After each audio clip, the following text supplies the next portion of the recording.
How's it going, ladies and bruises? I'm Bobby Sixkilla and welcome back to Blake the Visual Novel. It's time for us to see what's going to happen in here with Mr. Trout and what the hell is going to happen in the long run, because I don't know. The back of Blake's neck tensed up, taking in a deep breath as he tried to zen as much as he could. About to decline Trout's invite with some hasty excuse, Trout had already disappeared inside. Careful of walking into a trap, Blake peered inside the warehouse. He contemplated his choice of going in unarmed. It was stupid. He couldn't take Trout even if he wanted to. He was all muscle, no fat. But he had no choice now. Alert, Blake inspected and scrutinized the area and followed the clinking noises coming from the corner of the room. Trout pushed a mug of tea into Blake's hand as he entered and then leant against the counter in a relaxed manner. Blake stared at the tea.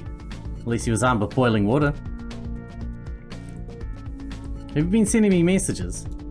What messages? Why would I be sending you messages? Are you fucking with me? Trout's face contorted and screwed up as he spoke in a sloth-like manner, as if every word was a heavy boulder being pushed out of the way in order to get to the next. Blake was lost. Where's Sam Stevens? Blake's grip tightened around the handle of the mug. I did my bit. The body's being dealt with. Now let's get one thing straight. You do your bit, and I do mine. If I see you tailing me again, the deal is off. Now let's stop all this fucking around. You got my moolah? Visibly agitated, Trout tensed his shoulders and tilted his head to the side, releasing a disconcertingly loud crack in his neck. Blake placed his cup down on the table. If things were about to escalate, he might need both hands. Where is Sam Stevens? Take me to him now. Mate, I can't take you to his body. It's gone. I got rid of it, like I just told you. I did my bit as asked. What do you think you're playing at? Why the fuck would I give you money? Who told you to kill him? What? Releasing a deep chuckle, Trout placed his mug on the counter while shaking his head and wagging a finger. I didn't kill him. Your brother did. Who? This is a fucking joke, right? He said you'd be coming here, and then in you come acting like you don't know shit all. Who killed him? I thought you were having me on at first, but judging by your face, you don't have a fucking clue what's going on, do you? Trout said this with a sly tone that dripped with slime. The guttural laugh rose out of him again. Trout snatched his phone from the counter and prodded the screen a bit. The low-bellied laughter faded off as he handed the phone over to Blake. This is what your bro did. Trout looked proud of himself while he was holding the ace. Like he was holding the ace, and did his disconcerting tongue thing again. Blake took the phone and looked at the image on the screen. Immediately his stomach tightened in reaction to the sight. It was too late to save the missing man.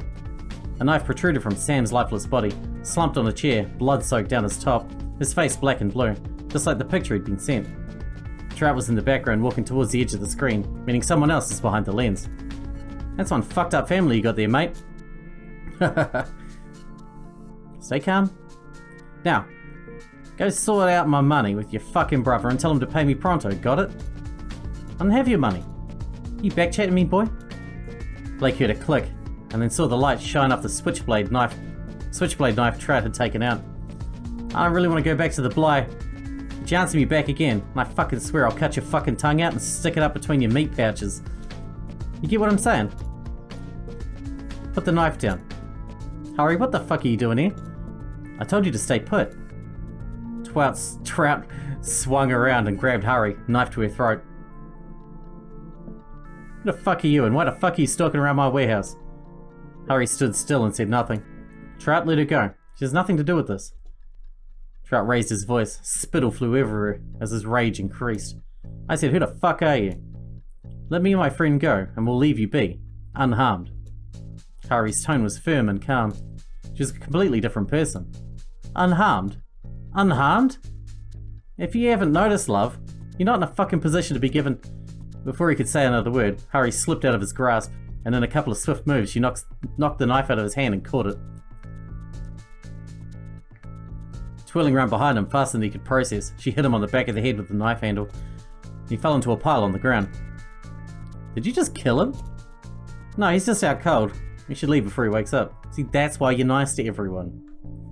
I said she wasn't so bad. Now she just saved our life. Okay then.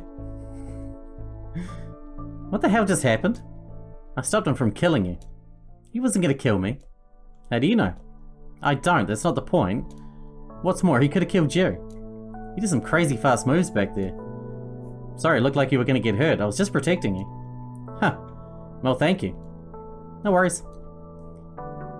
Ask Harry if she wants to go to Saucy Mama's. How about we get some cocktails to shake off some of these nerves? I'm in.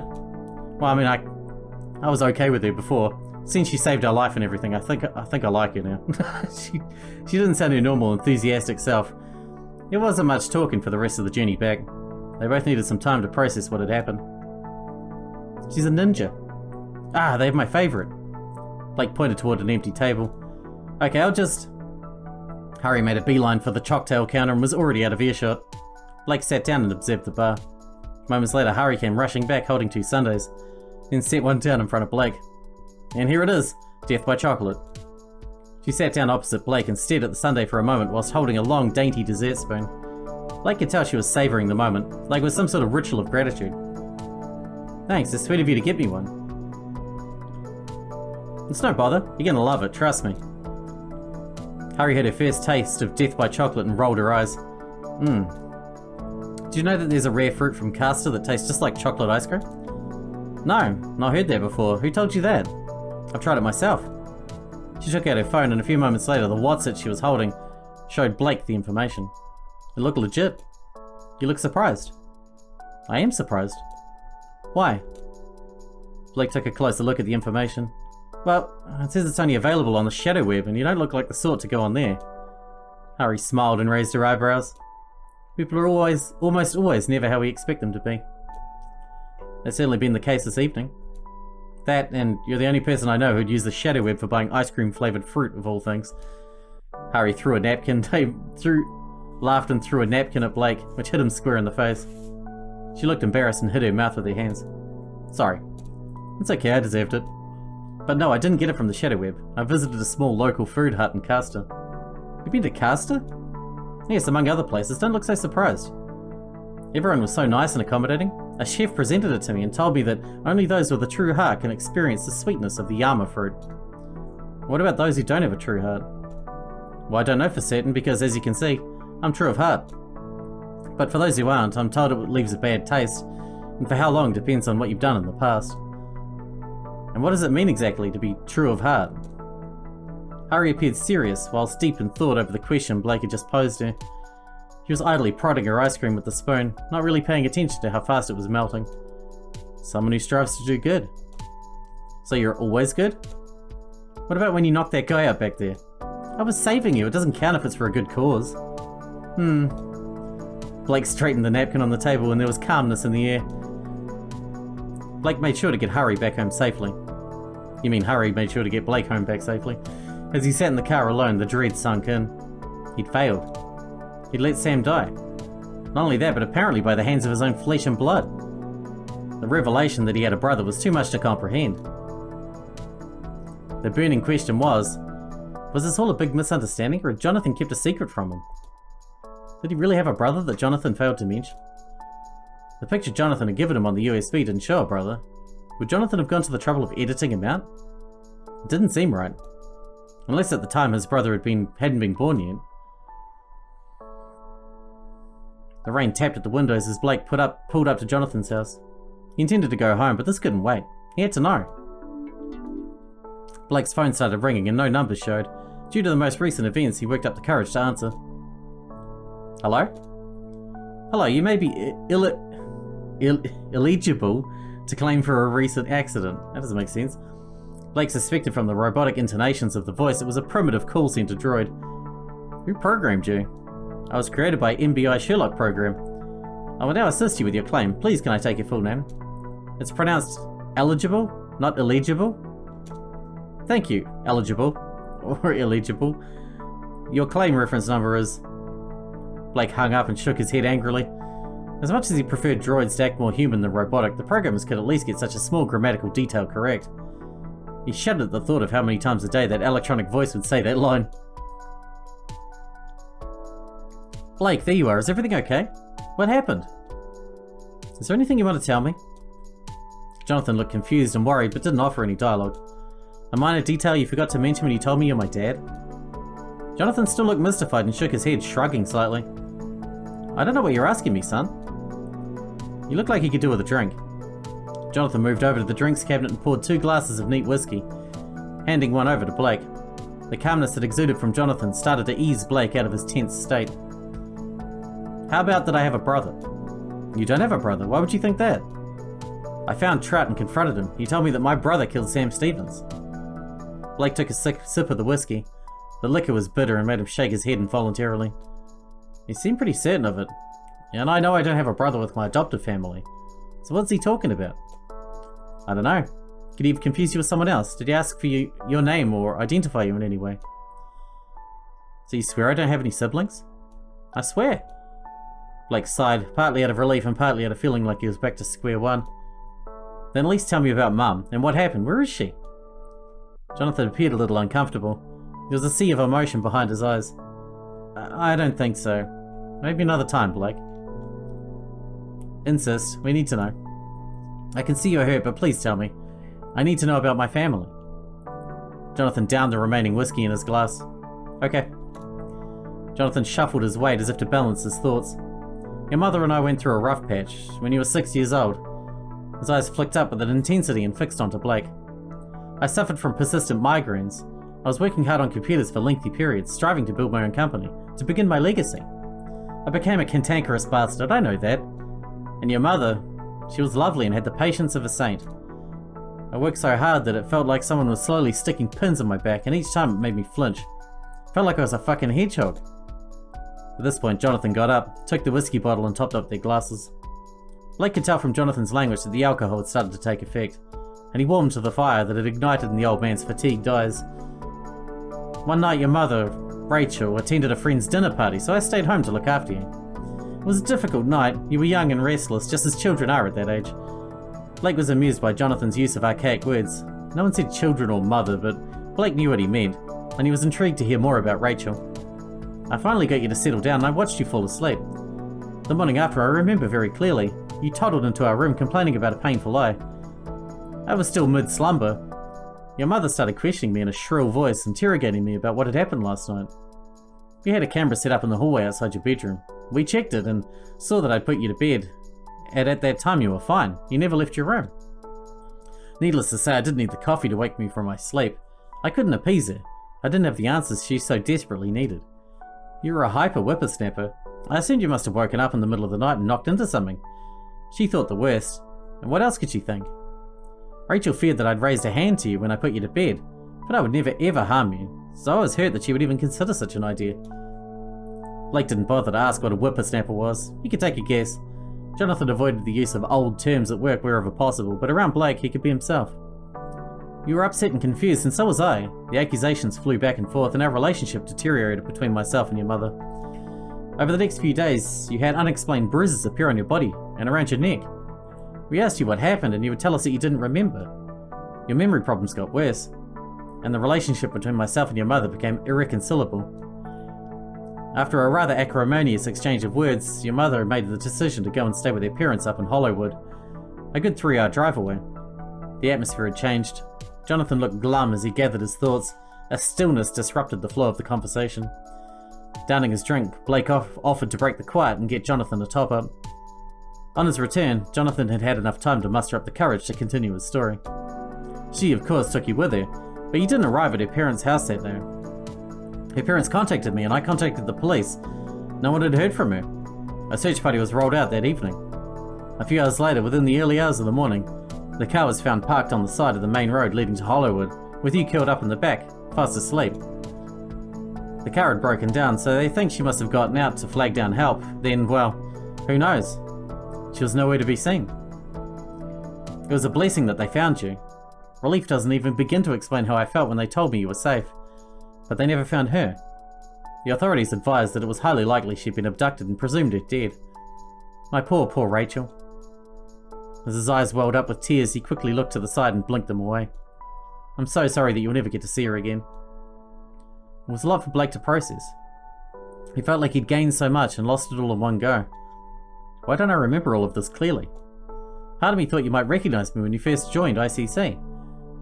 But now I can see a lot of this information is new to you. I put it down to the memory issues you were having around that time. You didn't ask for any more information. I stayed up late and talked and talked. They caught up on the missed years, the things they hadn't done together. They compared their travels, likes and dislikes, and mused on life's mysteries. Time slipped away quicker than they'd anticipated. You need to get some rest. You're looking rather disheveled. Understandably so. A significant slumber will refresh your focus for tomorrow. Jonathan set up a spare room for Blake and insisted he slept there for the night. The softest threads, the pillow and mattress felt like sinking into a cloud made of marshmallows, and of course, it was one of those high-end smart beds with its own E-screen and inbuilt console. Blake had one of the best night's sleep he'd had in a long time. Morning came and Blake decided to head home. On his way back, he checked his phone. Fancy going for a drink with me tonight at SM's? From Orlo. Sure. Blake texted Orlo back, accepting his invite to Saucy Mama's. Ah, the best table.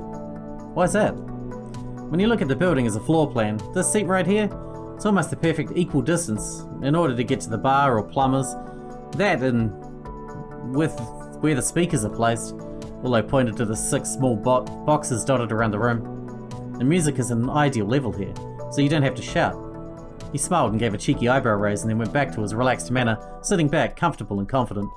Anyway, enough about the aesthetic in here. What do you think of ICC so far? I like it, I mean, it's ICC. I'm so lucky I've got the job out of all those who applied. I felt like I won the jackpot, against all odds. But now I'm not so sure it was just luck. Orlo smiled and shook his head. You're right, it wasn't luck. It was your talent. You were the best candidate for the job and they were right to choose you. Thank you. From where I'm sitting, it seems like you're doing a good job so far. And what about that Max? She's a bit much, right? Never shuts up. He winked and chuckled, then brushed his hand over his own chin. I'm kidding, I love the girl, really. I know. You two make a good team. It's nice seeing everyone get on so well. You two do chat a lot, though. It'd be nice to have some peace and quiet sometime. You cheeky bastard. The remark made Blake laugh as his eyes scanned the drinks behind the bar. What would you like to drink? Orlo looked up to the side, with his hand cupping his chin. His eyes lit up in what seemed to be a light bulb moment. You see the cocktail maker over there? He twitched his head in the direction toward the end of the bar. The big neon thing with the large sign that reads cocktail maker. He could see by Orlo's expression he was enjoying the witty riposts. If you make me a cocktail, I'll read your fortune based on your choices. Interesting, it's a deal. You get to pick a glass, a flavor, 2 flavors, and an item. Big glass, watermelon, blueberry. Straw is good. I'm a simple person. It looks simple too. It's 2 blue colors as well. What's the name of your cocktail? Sixkilla, of course. Let's see what you got. Orlo inspected the drink, hovered his hands over it and wiggled his fingers. Orlo pointed to the colors of the cocktail. Be cautious of saying the wrong thing to someone. I see something about a gun. The straw signifies you're struggling with something in your life right now, and the only way you know how to deal with it is to suck it up. That's everything. What do you think? How'd I do? It's good. You're really accurate. Spot on with your reading. Spooky, actually. Orlo looked pleased and very proud of himself. Knew it. Told you I have a talent for it. Mind if I try your drink? Go ahead. Orlo took a sip. 6Killa is tasty. That's a weird thing to say. Very tasty. Thanks. Monday came around too quickly. Blake's mood was as grey as the sky above him. There was a rumble in the distance. Thunder? Lee and Andy were talking in a hushed tone. Morning. Hey. Good morning, Blake. What's going on? Maybe Blake could help.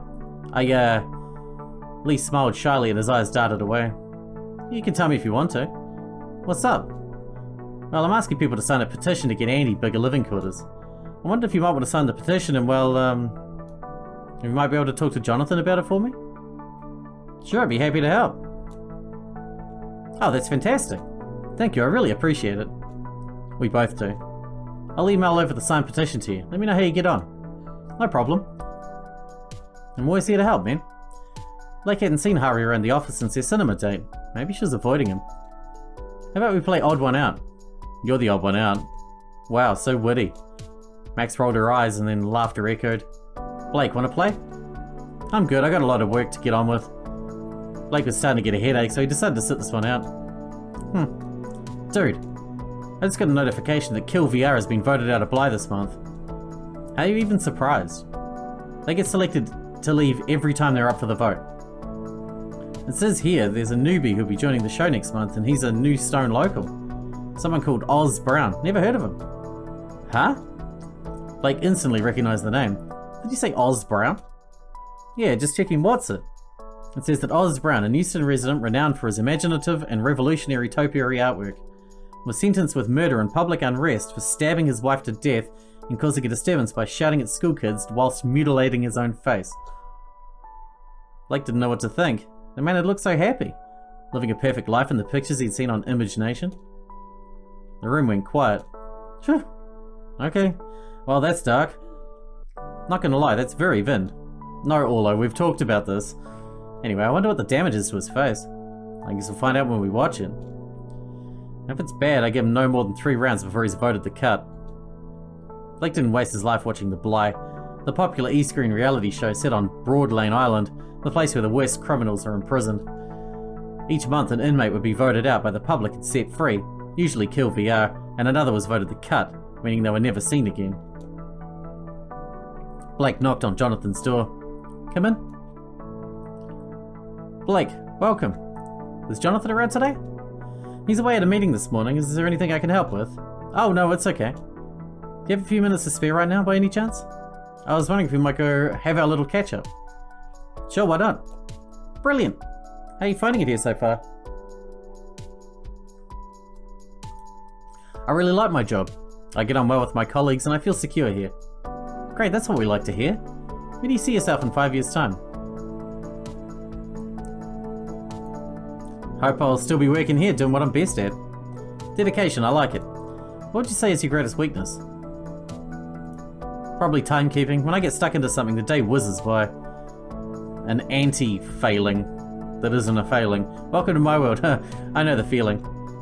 I'm just too awesome. That's my biggest failing. It seemed that Rye had run out of questions.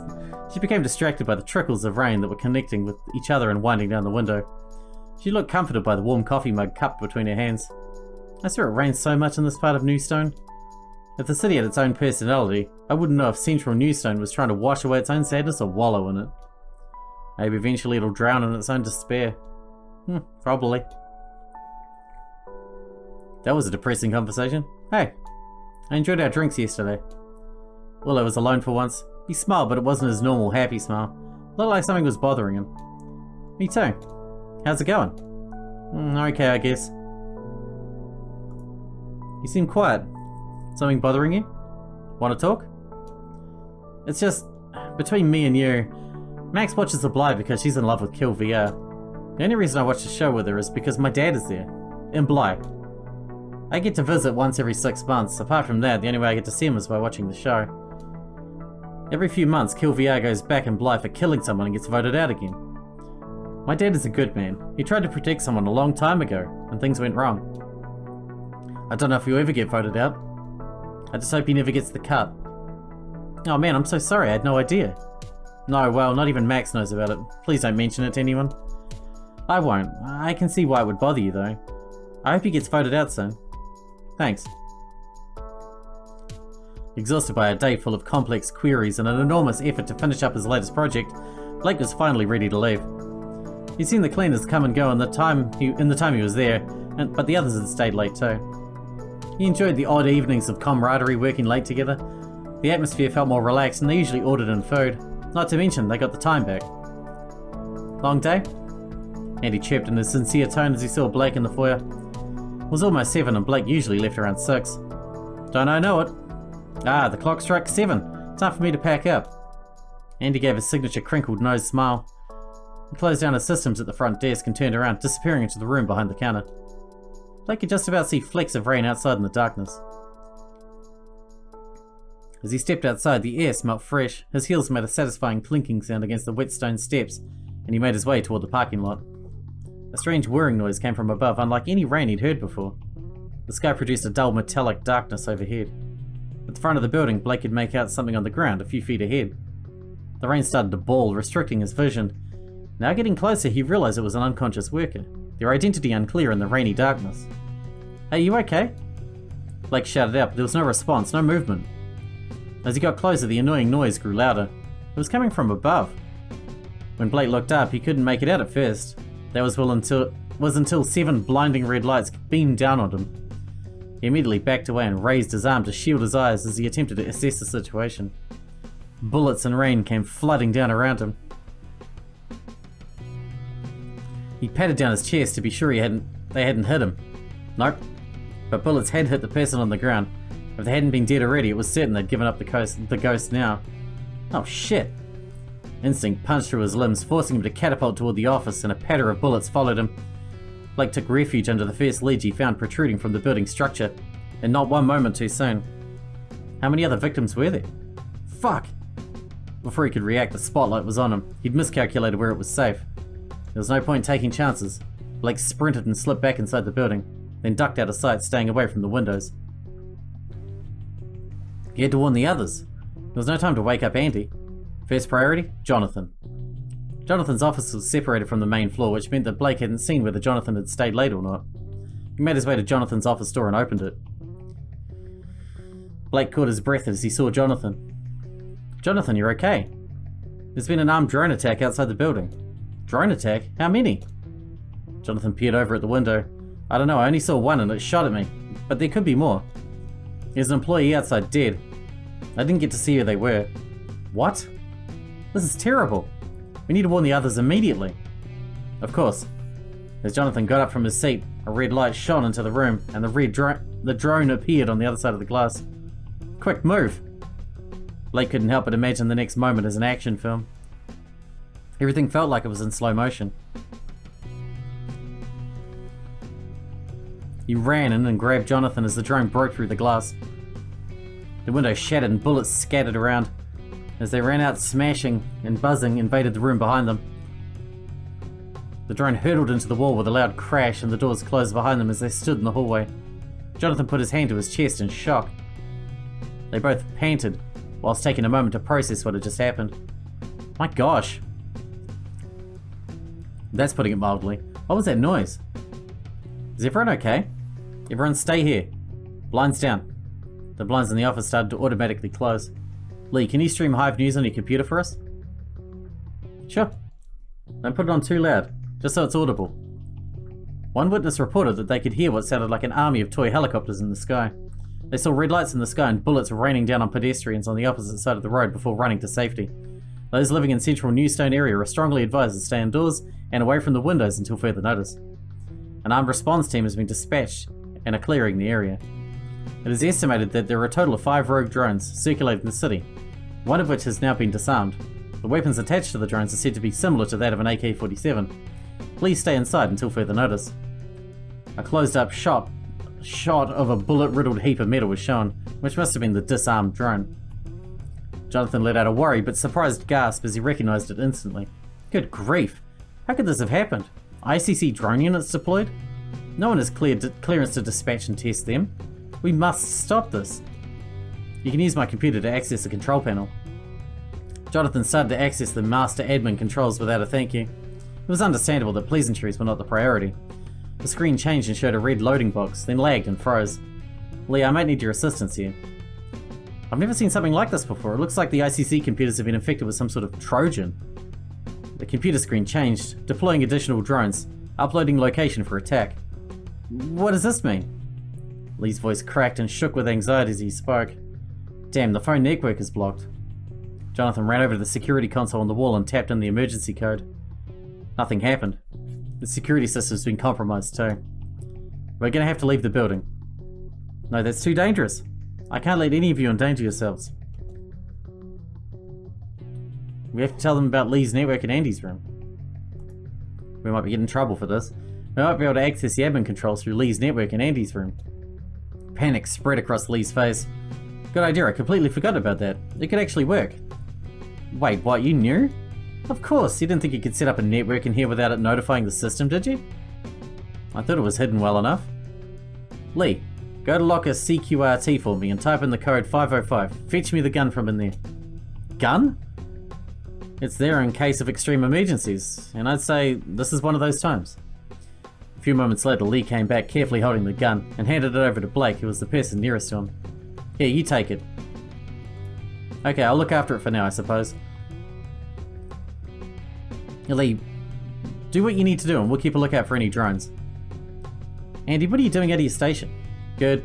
Ing. Mr. O. Morning. Is he okay? Morning. Warning. It became immediately apparent that something was wrong with Andy. Andy grabbed Max, took out a gun and held it to her head. Andy, wait, what are you doing? Security threat. And with that, we're gonna wrap this one up here. Jesus Christ, things are getting worse and worse around here. Every time we kind of get our life back on track, the world falls apart around us. It's kind of like real life at the moment, isn't it, really? Anyway, we'll see what happens next, I suppose. It can't get any worse, although I thought that before. Hope you guys enjoyed it. Thanks for watching. Thanks for hanging out with me, and I'll see you in the next one.